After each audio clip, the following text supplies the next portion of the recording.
Hi everyone, today I will take a close look at the cellular mechanism by which 2,4-dinitrophenol or DNP interferes with the normal production of ATP in mitochondria. We will walk through what DNP is, then explore how DNP disrupts this process. Firstly, what is DNP? DNP is a small lipophilic molecule with acidic properties. It can easily cross biological membranes. It ends in two forms, which is the first one, DNPH, the protonated or a neutral form. The second one, DNP minus, the deprotonated or anionic form. This property is crucial for its function as a protonophore or a substance that can transport protons across membranes. I will never look at energy production the same way after learning this. All right, meet DNP or 2,4-dinitrophenol. It sneaks into your mitochondria, those tiny powerhouses in your cells. Once inside, DNP plays a sneaky game. In the acidic intermembrane space, DNP grabs a hydrogen ion, becoming DNPH.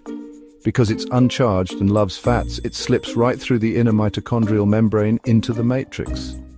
Now, the fun part. Inside the matrix, where the pH is higher, DNPH splits, releasing a proton. This disrupts the proton gradient needed for ATP production. So what happens next?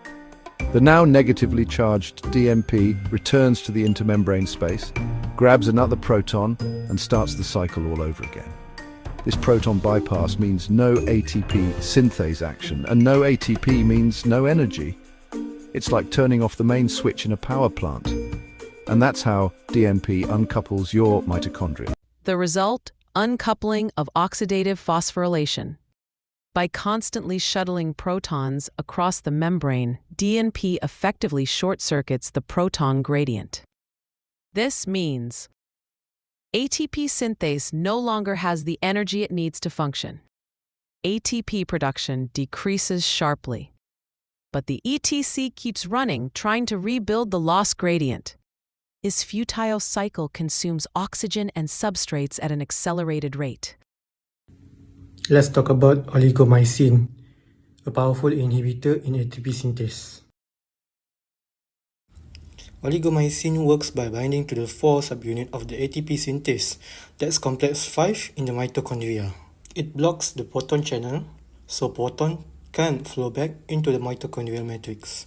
This creates a proton traffic jam, halting ATP production completely. With nowhere for proton to go, the electron transport chain slows down and oxygen consumption drops. The result of this action: no ATP, no energy. Oligomycin shut the power off at its origin. Now, let's talk about how Dicumarol affects ATP production. Did you know Dicumarol is a blood thinner that can actually disrupt how your cells make energy? Dicumarol is a compound originally used as an anticoagulant, but beyond its effects on blood clotting, Dicumarol has a significant impact on cellular metabolism, especially ATP production. Dicumarol interferes with the electron transport chain in mitochondria. This disrupts the flow of electrons, leading to a buildup of reactive oxygen species, or ROS. These ROS cause oxidative stress, damaging the mitochondria and lowering their ability to produce ATP, which make your cell's main energy source. Over time, this damage reduces mitochondrial efficiency and decreases ATP production. So while Dicumarol might cause a temporary energy boost, the net effect is negative. Dicumarol shows how a single compound can influence both biochemistry and cellular energy far beyond its original medical purpose. To summarize, first, Dicumarol disrupts electron transport in mitochondria. Second, it increases ROS and oxidative stress. Next, it inhibits ATP-dependent enzymes. Second last, it alters metabolism via PDK1 inhibition. And lastly, it ends up reducing ATP production over time.